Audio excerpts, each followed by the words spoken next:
Hello friends, நான் நீண்ட நாளைக்கு அப்புறம் ஒரு பதிவு. கடலோர கவிதைகள், அலைகள் ஓய்வதில்லை, இந்த மூவியெல்லாம் பார்த்துருப்பீங்க. அந்த மூவியில் உள்ள எடுத்த இடம் தான் இந்த இடம். முட்டம் அப்படிமா நாகர்கோவில் பக்கத்தில் ஒரு கடற்கரை.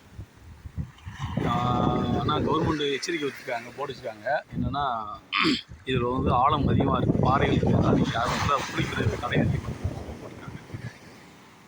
இங்கே வந்து போலீஸ் எப்பயுமே இருப்பாங்களாம் 10 மணிக்கு மேலே. நான் இன்றைக்கி சண்டே, பட்டு அந்தளவுக்கு கூட்டமும் இல்லை, போலீஸும் இல்லை. அதனால் நம்ம கொஞ்சம் ஃப்ரீயாக எடுக்கிறதுக்கான ஒரு நல்ல ஒரு இது. அலைகள் ரொம்ப ஆக்ரோஷமாக வருது. பார்த்திங்கன்னா தெரியும் உங்களுக்கு, கடலோட தன்மை வந்து பார்த்திங்கன்னா ஆழம் இல்லைன்னா கொஞ்சம் மணல் மாரி தெரியும். இங்கே வந்து ஃபுல்லாகவே பாருங்கள் பச்சை கலரில் தெரியுது, ஆனால் ஆழம் அதிகமான இடம் மாதிரி தெரியுது. ஸோ வாங்க ரசிங்க, ஆனால் உள்ளே குளிக்கணுங்கிற எண்ணம் உங்களுக்கு வேண்டாம்.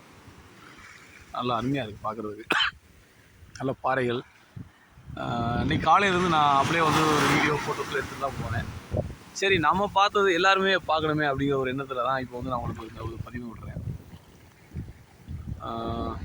நல்லாயிருக்கும்னு நினைக்கிறேன். நான் ரொம்ப லைக் பண்ணுறேன். ரொம்ப அருமையான ஒரு இடம், சூப்பராக இருக்குது எனக்கு பார்க்குறது. நன்றி நன்றி நன்றி.